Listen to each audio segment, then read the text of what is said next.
general theme is, which I know you get a lot, and we've talked about it before, and it's when we've spoken on, done lectures before as well together, is I get lots of times when people will say to me, "Oh, how did you combine your passion with your job?"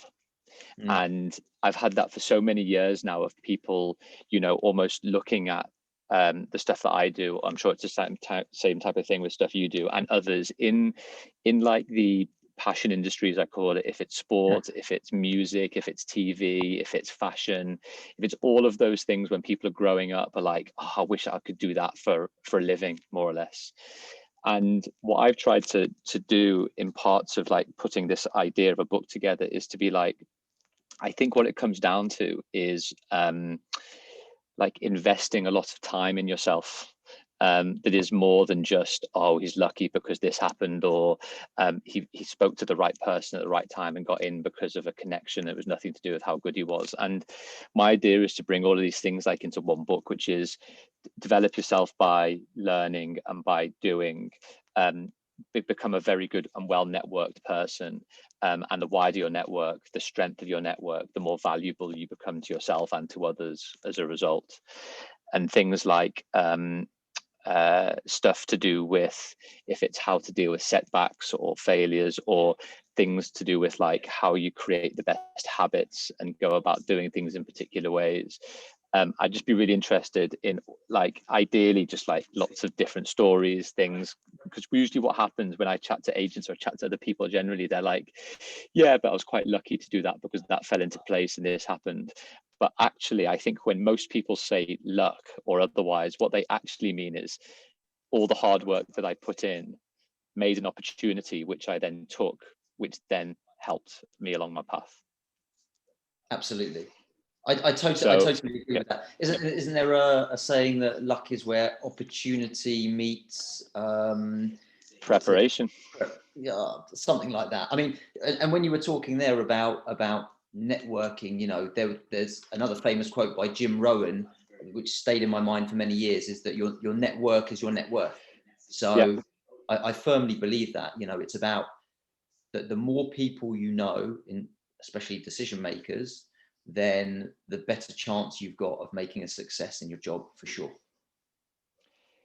And tell me then about all of that. I think networking is a cool place to start, because I think a lot of people think about networking like, I need to network and build relationships because I need to be able to get something from them. It's like the relationship is like a one-way street sometimes. Yeah, so that's a really interesting point, and I think you and I, Dan, are very similar in this aspect when it comes to networking. I've never seen networking like that, and actually, one of the aspects of my job that I love the most, I love meeting people, and I like engaging with people. And something that Alex said to me the other day is, I'm no good. He was talking for himself. I'm no good on cold calls. Matt is excellent at cold calling. And it's not that I think I'm good at cold calling. I don't think I am.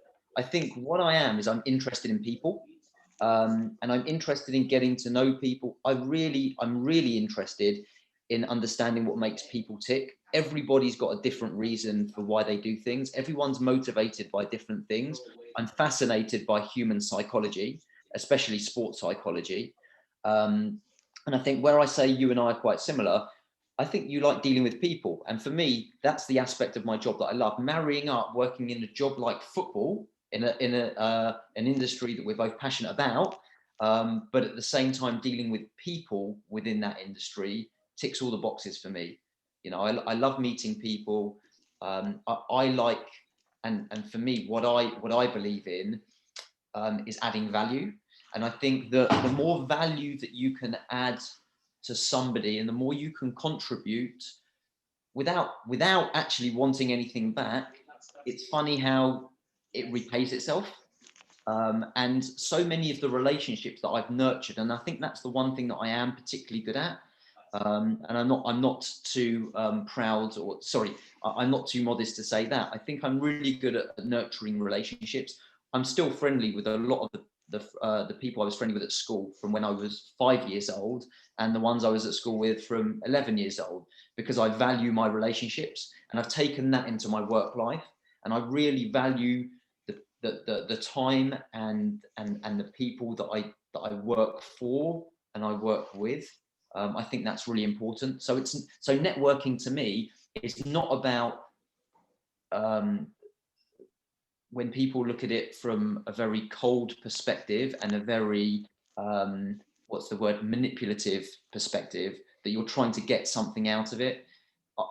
I just want to help people, and I feel that if I can help somebody now, maybe I'll get something back later. If I don't get something back later, no problem, but as long as people know that I'm there to help them, then I'm a source of contact for them. Can you provide any examples or hooks on things that like you've either seen done very well or done yourself, or vice versa, on that type of value add, like two-way street on stuff? Because I'm totally in agreement. I'm like, you know, as soon as literally probably the biggest thing in the book that I continue trying to write and articulate is the idea of trying to be as selfless as possible. When you start thinking about the other person and when you start listening to the other person intently, usually it means you get a much better idea about what drives them psychologically, but what actually you might be able to help them with, so that in time, it might not be immediately, might be further down the line, that in the back of your mind, you're always thinking, right, this person is like this, his psychological profile in that sense is a certain way. I can help him by doing this if I can, and connecting and doing. Is that part of your psyche and the way that you think? Yes, I definitely think that my thinking has evolved, because I've done a lot of reading over the years, and I genuinely believe readers are leaders, right? And I believe that by reading and by opening your mind up and listening to people who know better than we do, especially in psychology, communication, and learning skills from those people, I think that what that's enabled me to do is be able to understand people better, show a bit more empathy, have a bit more emotional intelligence. I'm not the brightest guy in the world, but I think that I think I have quite a bit of empathy, and I think I have a fair amount of emotional intelligence, because I've spoken with and experienced different things in my lives, and spoken to people who've experienced lots of different things in their lives, that I can kind of relate one scenario or one circumstance to another. So I feel like I can read people a bit better now. I'm by no means an expert. I'm not an Anthony Robbins. I'd love to be, but I definitely. That's crazy. Some of those things I've watched that he does. He is a master of human behavior. He's made it his life's work. You know, that's what he studies. It's all about human behavior, both in terms of physiologically and psychologically. He's a master. Can I ask then, because what it seems like he does very well, and I think you do a lot of the time, like from a lot of the times we work together, and to be fair, on the football pitch and stuff like that as well, when we play together, is and in the behaviors that you'll do generally, I think that one of the skills that I have improved on in my professional life and also in personal life is trying to listen a lot more than speak. And I think you get a lot more out of being able to listen to conversations, and almost put the onus on the other person to hear what they're actually saying, rather than it being a two-way thing. Like, someone said it to me the other day. It was like, it's better to understand. Better to be interested than interesting. Interested in the other, rather than project your ego to others in a way. Are there particular skills that you think you've learned along the way? If it's listening better, if it's behaving in certain ways, if it's like getting certain things out of relationships. You talked about like reading, being able to read the person, having empathy. In practice, what does that mean in your head? What does it actually mean when you're having conversations and are thinking how to react and deal with particular things that are being said? So that's a really great question, and And I definitely agree with what that person said to you about being more interested than interesting. I've heard before someone said to me, you know, you've got two of these, and these are big, by the way, but you've got two of these and one of these, and you should use them in that ratio. So actually, that's true. I definitely believe, and I'd love to be a better listener. I know certain people who are fantastic listeners, and it's a great quality to have. I'm a pretty impatient person, although I'm having to work on that on myself, because I recognize that's one of my flaws. I need to be less impatient and more patient and tolerant. But what I do find, so when I talk about empathy, I do find I'm having to stop myself from talking when even when I agree with somebody, rather than going, yeah, yeah, yeah, yeah, yeah. It's, for me, it's about listening to that person finish what they want to say. And as you say, taking an interest in what they're saying before you add to the conversation and finish their sentences for them. So I think it's about, it's about listening to people, understanding them and where they're coming from. And that's the key, understanding and trying to put yourself in their shoes. Now, there are many times where I will start a conversation by saying to somebody, I can't imagine what you're feeling, because I can't. You know, somebody who might have lost a parent, I've got, you know, fortunately never experienced that myself. And I wouldn't profess to be able to give advice on that. But it doesn't mean I can't empathize with that person's position. Doesn't mean I can't say to them, I'm here for you regardless. I can't begin to understand what you might be going through, but please don't think that you can't speak to me about it if you feel like you want to.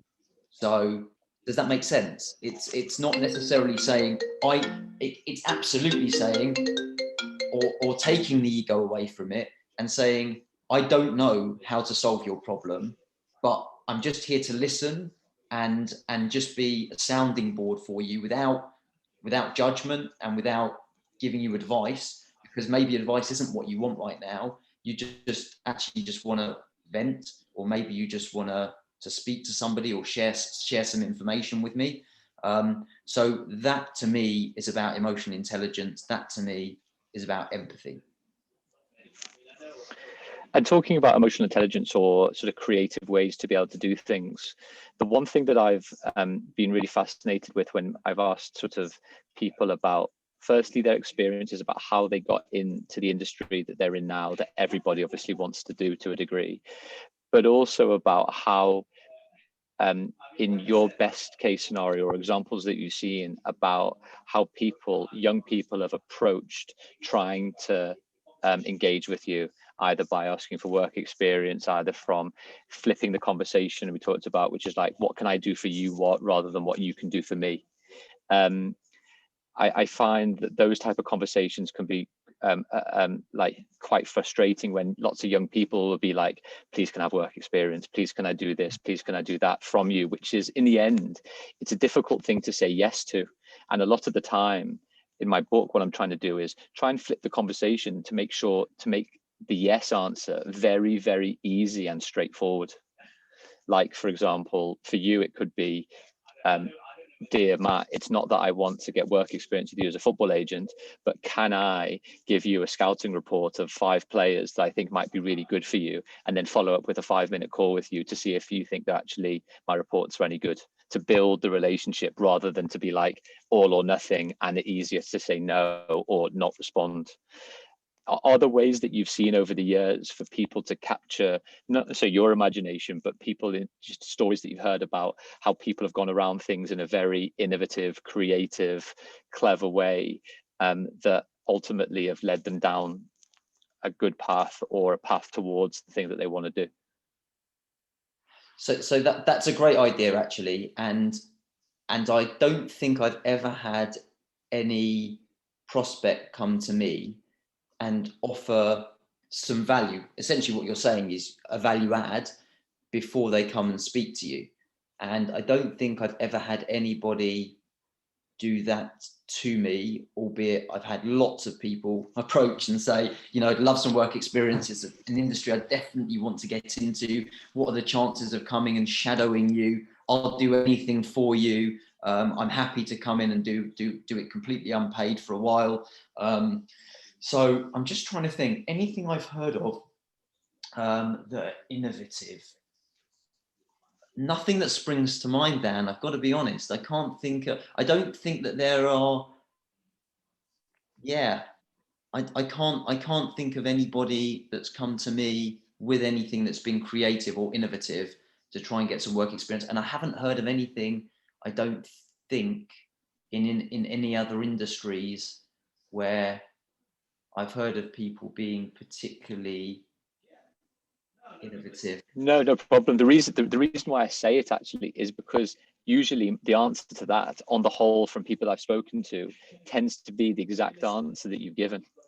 And the reason then for the feedback and it being a bit tricky to answer is because I think that if the younger generation or the guys and girls that want to get into these type of industries have the idea of flipping that conversation. So it's like, it's more about how can I add value to you rather than how can you do me a favor. That becomes a lot more of an easier, actionable thing to actually do something about. How do you grab someone's attention? Because, you know, at the moment, with the amazing thing about tech and communication tools to a degree is they're so ubiquitous. It's so easy to potentially get in touch with everybody. Like 10 years ago, 15 years ago, 20 years ago, and I was thinking about wanting to be a football agent, for example, the only way that I could try and get in touch with football agents was like to try and get their number or literally like send them a letter or to do something like that. Now, every man and his dog is on a variety of different networking tools. So the question isn't necessarily how do you get in touch with people? It's actually how do you do something which elicits a response? Absolutely right. 100% right. And so one person said to me that they had a great example where they said that when they took this person on afterwards, actually, and they said about what this person did. They said this person actually sent them a handwritten letter writing 2 paragraphs about why and how they could add value to this person's social media feed. And they said, and the person who took the person on said, "Why can you explain to me why you sent the letter?" And the person and the young person actually said, "The reason why I did was because you probably get 50 emails a day asking about, or the 200 or 300 emails on a variety of different things, work, job, life, people asking for work, whatever else it might be." When I thought about it, they said, you know, I don't get a single letter a day from anyone now because everything is on email. Said the way to grab your attention was to do something that showed I spent my time thinking about how to actually grab your attention and find some value. And I found that just a really interesting way that if everybody is telling me the same thing, sorry, I'm grabbing the attention now of the conversation, but if everyone's telling me the same thing, which is the way not to do it is to do what everyone else is doing. The way to set yourself apart is to do the other and to find a way of finding that value. And if you can do that, then you grab a lot more attention. Totally right. I love that. That's brilliant. That's brilliant. And the fact that it was handwritten as well, just adds to the fact that they're taking extra care and time and thoughtfulness. You know, it's more personal, isn't it? Exactly right. And so some of the things that I've been then trying to sort of consider as well at the same time is, you know, I'm really interested because I've never actually really had this chat with you at all on this specific element is, you know, you're a very driven guy who is probably one of the fittest people I've ever met, is the truth. And that's saying a lot. I mean, just in terms of on the football pitch, in terms of your demeanor, in terms of like your routine and your regime generally. It would appear that you are very routined and regimented with some of your behaviors and actions and stuff generally. And I mean that in a real positive way. Can you explain a little bit of either the psychology of that and how you go about, firstly, ensuring you stick to it and how you stick to it by tracking or by it just being ingrained habit or that type of thing generally? Well, my name is German for the start, so that would suggest it's efficient. No, I'm an efficient machine. So I think, where do I start with that one? Yeah, I'm a firm believer in adopting good habits. So I don't know if you've ever, again, goes back to reading. I don't know if you ever read books like The Slight Edge or The Compound Effect. But essentially the premise of both is really that, you know, it's good small habits adopted on a regular daily basis that compound over time to give us the outstanding results that we desire from our lives. And that contrary to that, you know, it's the bad habits that we adopt regularly that lead us down a path of disaster. So, you know, I couldn't agree more with that message. I'm a huge advocate for both mental and physical exercise. So I work out, as you know, I work out pretty much every day. I also read and listen to something every day that is either educational or motivational. And likewise, for the most part, you know, I'm conscious about what I put into my body. While I believe that, you know, the food we eat is the fuel that drives our bodies, the things we read, listen to, and the language we adopt are the fuel that drive our minds. And having both a healthy body and a healthy mind, to me, is imperative. I regularly check in with friends and family. You know, I do have a lot of routines in my life, and I try and keep them as positive as possible. Talking about routines, yeah, I completely agree. So there's a great book that I just finished called Atomic Habits, which goes into exactly that idea of compounding effects. And there's another talk that I listened to. I haven't read his book yet, a guy called BJ Fogg, and he's a Harvard professor talking all about how actually one way to be able to ensure you start good habits and then can maintain them is you hook an existing behavior onto a habit that you want to ingrain. So he gave a quite extreme example, which I found quite funny, which was every time he would go to the toilet, afterwards he would do 2 push-ups. Really? And he did that. Yeah, I mean, it's bizarre, but it's quite a cool example. So it could be anything. So the thing that so he said he did, you know, he'd probably do 20 push-ups a day, depending on how strong your bladder is, I guess, ultimately. But what I mean is the point that he said is that if you want to develop the habit, the actual way to develop it well is to hook it onto something that you do before or after. So for example, the other one was like, when you get out of bed, put your gym stuff on and go outside, and whatever it might be, make it as easy as possible to reflect on the thing that you do to mix it with the thing that you want to do.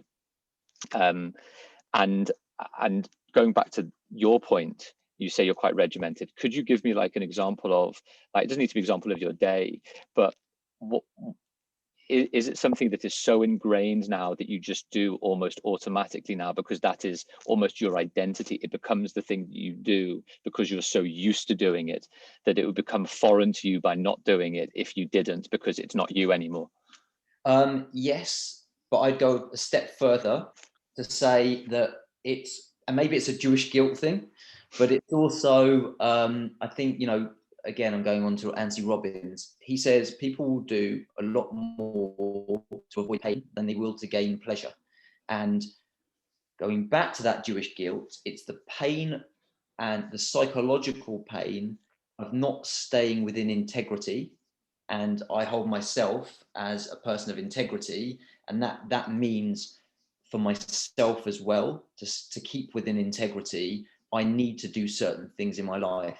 So I need to exercise to make myself feel like I'm being the best version of myself. I need to eat well to make sure I'm being the best version of myself. And if I don't do any of these things on a daily basis, I kind of feel the pain of that psychologically, which I guess is a bit of a warped mentality.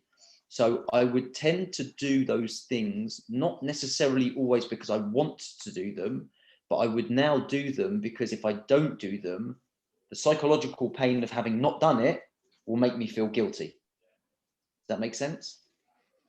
It does. You need that negative fuel to drive you to do the positive. Correct. And once I've done the positive act, I feel great about myself. And one thing leads to another. It's kind of a snowball effect. I find that if I don't work out on a daily basis, it's easy to say, oh, I haven't worked out today, so you know what else? I don't need to do my reading today. If I don't do my reading today, actually, I don't need to eat well today. But if you've got all of them on point, you feel great about yourself. If you've got one of them that slips, then others quite easily slip. So I don't ever want to let those things slip. I've been in places before where they have, and it doesn't feel good. So I just try, like they say in The Slight Edge, which I highly recommend. It's an unbelievable book. It's very basic, but it's about getting those simple, basic habits, good working habits daily done.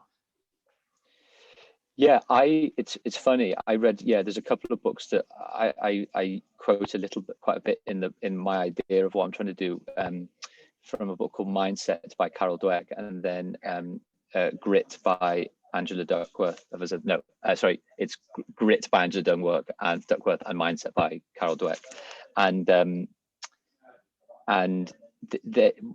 one of the books they talk about the idea of the mundanity of excellence. I know it's a weird one to say, or try and work through, but in my mind, that's really a really, really, really important thing, which is almost like it's the boring consistency of keeping on doing it.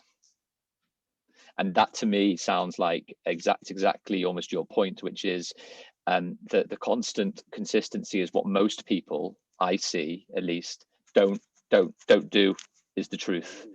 And if there's one message that I'm trying to get across, it's almost like, don't have this idea of passion for a month or so and do it and then fall away. It's actually the exact opposite. It's like the 10 minutes of consistency that you could do every day, compounding for the next 3 years. Can you actually do that? But let's start by a week. Let's start by a month. Let's see how you go. And when you fall off the wagon a little bit, as everyone does because they're human, how quickly you can get back on it. Sure. Have you ever had times in your life where you feel like you're smashing your work, everything's going really well, you're performing brilliantly, you're signing up clients, things are going really well, and actually you become a little bit complacent, and then as a result of that, you take your foot off the pedal a little bit, and you get into not bad habits, but you become complacent, and so you're not firing on all cylinders, and as a result of that, what tends to happen, I find, is your performance dips off, and you start lagging behind. And I guess whilst it's like a roller coaster. Roller coaster builds up momentum and it goes high and it keeps building, it keeps growing, keeps going high, and then all of a sudden, because the momentum's gone, it drops off and it drops off and it drops off. Unless you keep that momentum going, you're going to drop off. And I think that is the key to good habits, keeping that momentum going. And it should never be something that is so challenging that it's just not achievable, because you will lose motivation. But as long as you can do the basic things every day and they're positive, it's incredible. I don't know whether you call it the law of attraction or whatever you want to call it, but better things start coming your way. They really do. I've found that in my life. I don't know if you found that in your life. I think it's just compounding. It's that compounding effect, whatever you want to call it, like dots connecting, compounding things happen, learning more, knowing more. I always find the more I know, the less I know. But that's the positive thing of like, the deeper you go, the more you realize there is out there, which is sort of quite humbling, in a quite an odd way. But I think you're exactly right. So that, what was the point I was going to say about your bit? Yes, that when things are going right, the bit that I got out of a few books was that when things are going right and you're in that flow, whatever that's the flow state is that I sometimes feel like you can get into. Usually, that's the behaviors that have worked for you up until that point working very well, and that's the sign. It's difficult to see that unless you keep on going with those behaviors, it will drop. And it's not believing your own hype really, and finding that just balance between like keeping on going with the behaviors because look how well they're doing for you right now. And if you believe your own hype and do all that type of stuff and you tail off, then that's when the issues can start to happen. But you know, I'm a firm believer that it's different. You know, you can't, you control the controllables, and there are things outside of that sort of realm that you can't do. Two more questions, just because I obviously don't want to take too much time. But the thing that I found really interesting, and when people tell me I'm really passionate about this or I'm passionate about that, I didn't realize until quite recently that the Latin translation for passion actually is to suffer. Right. And the reason why I say that is I think people, because just in contrast, the reason why I say that just as way of background is because I have a whole chapter in the book, or the idea in the book, on like when things don't go to plan. Mm-hmm. And when shit happens, and failure, and resilience, and consistency of approach when things don't go great. It's easy to have that sort of consistency of I'm going to learn more, I'm going to read more, I'm going to whatever it is. Whatever I've read and the people that I've spoken to, when they talk about things not going well, what I actually realize is that everyone has the same feelings and underlying emotions a lot of the time when things don't go well. They feel pretty shit about it, actually, is the truth. But it's not the feeling that actually is the differentiator.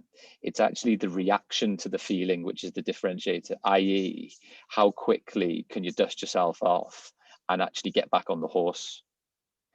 And the reason why I say that is because I actually think people have got a very strange relationship with the word passion and the word failure, an actually inverted perception of the word passion and failure. Because if people actually realized that their passion actually means to suffer, I don't think they'd use the word, or if they did, they would understand what they were doing to sacrifice for that passion, in the same way that failure somehow seems this idea that you've done bad and there's no way of recovering.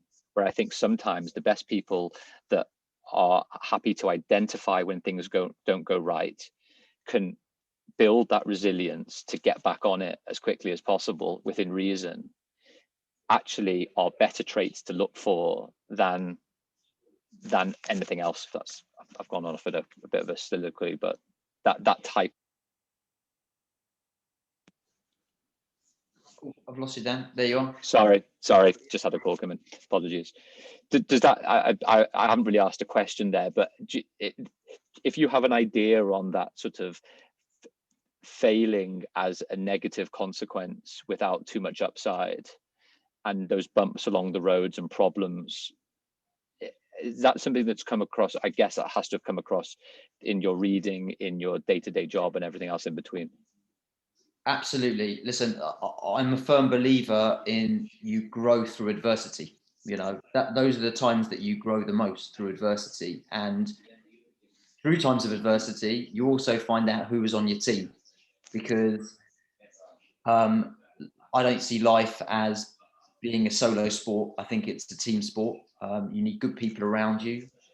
You need supportive people who get you and who love you and support you in order to help you through those times of adversity, failure, whatever you want to call them.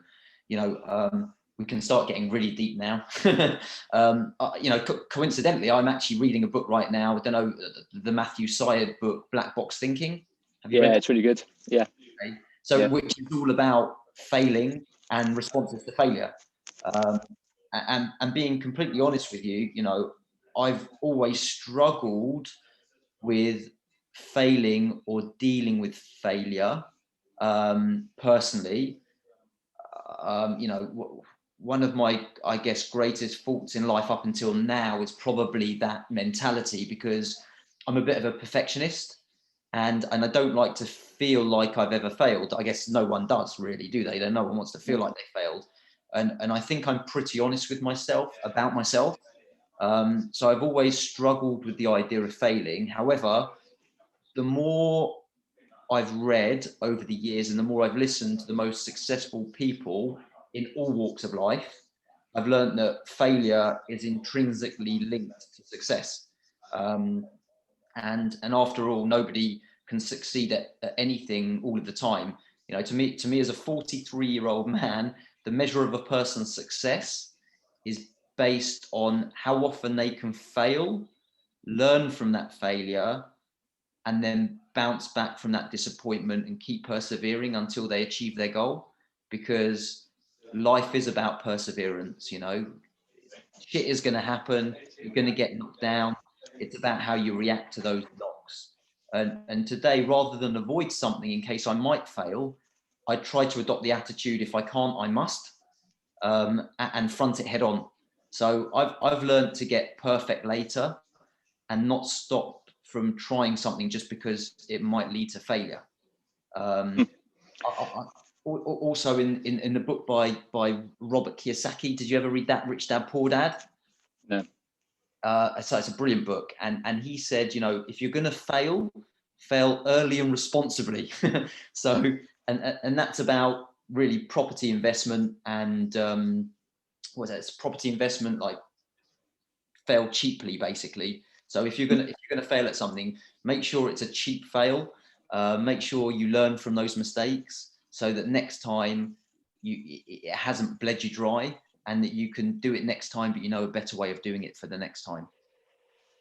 The other bit that I found interesting from a chat I had with a CEO of a large company as well in these chats was that he was saying that he actively looks for elements of dealing with them, with applicants dealing with difficult situations, because of the need for his business to be populated by people that can deal with shit happening.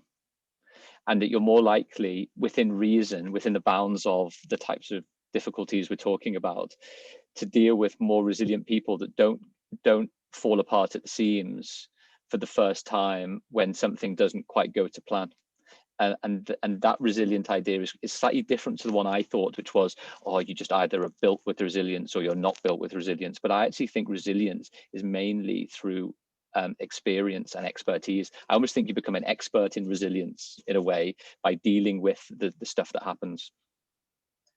So the greatest example I can give you of my own personal resilience in my life so far, and this is why I try and push myself physically, because actually it's not about pushing myself physically, it's pushing myself mentally. So when you do anything, you know what it's like when you've worked so tirelessly hard at something physically and you think there's no more left in the tank. Can you give that extra bit, right? And to me, that flagged up for the most part, that flagged up for me when I did the Marathon des Sables, because that was brutal for me, both physically and actually, whilst I was very well prepared physically, or to the best of my ability prepared physically, I could never have imagined what it would have been like mentally.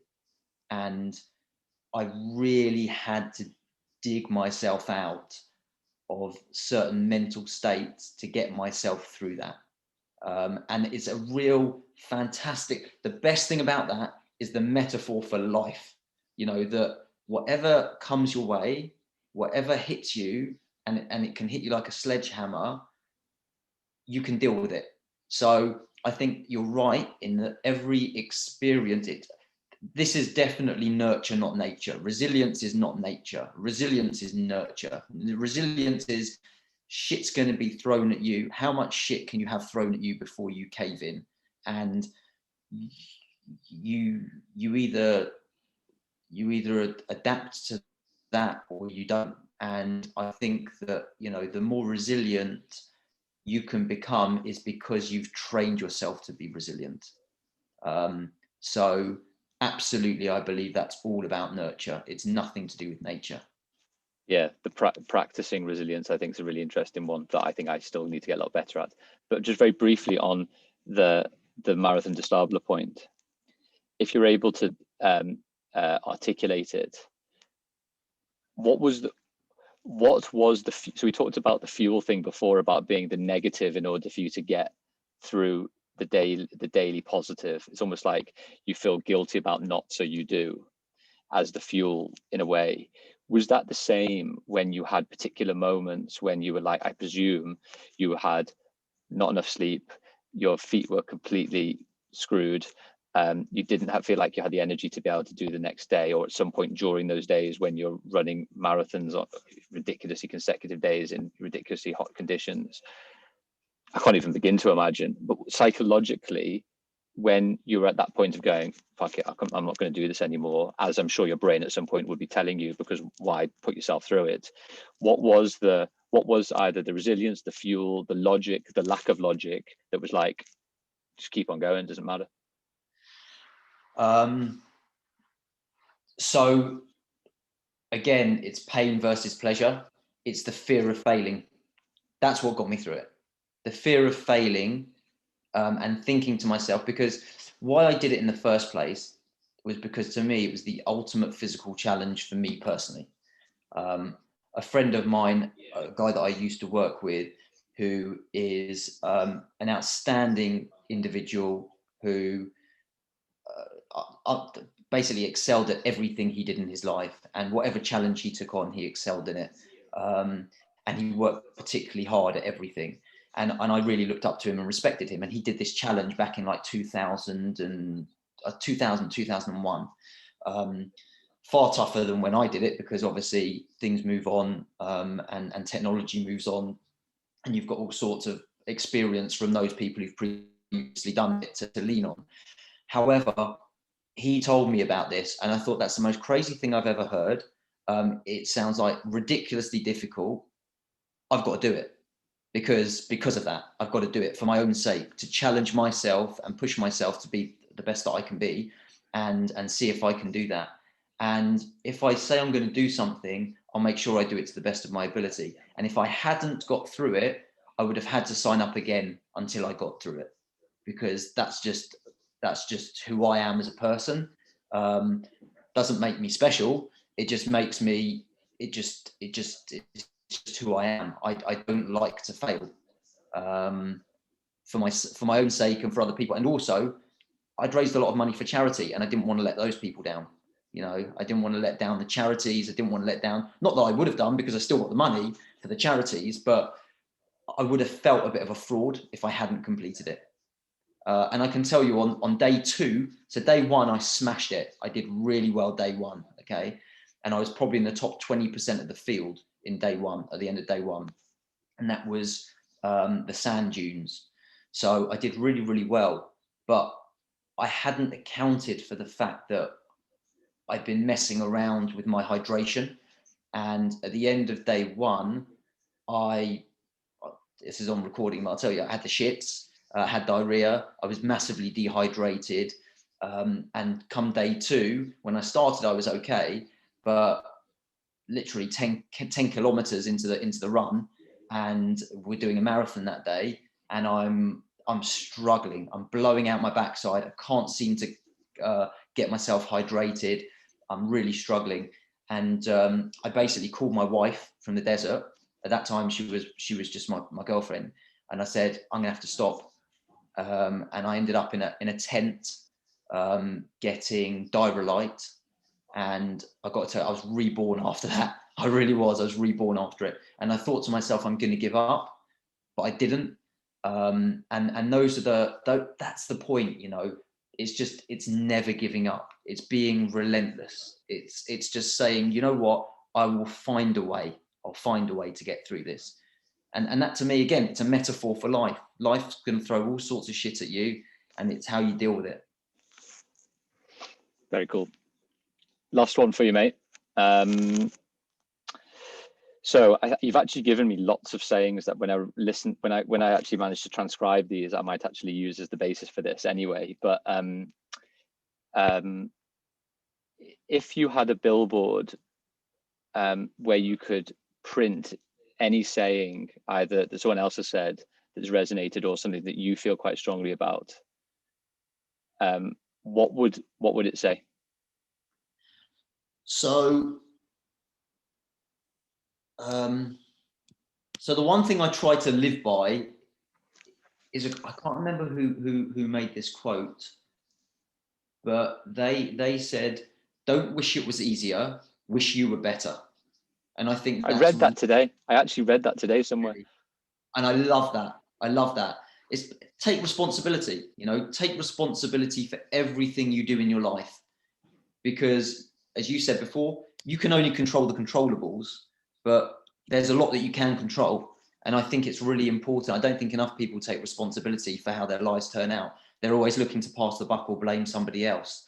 But if there was a billboard, I would say, strive daily to be the best you can be, and be an example to others.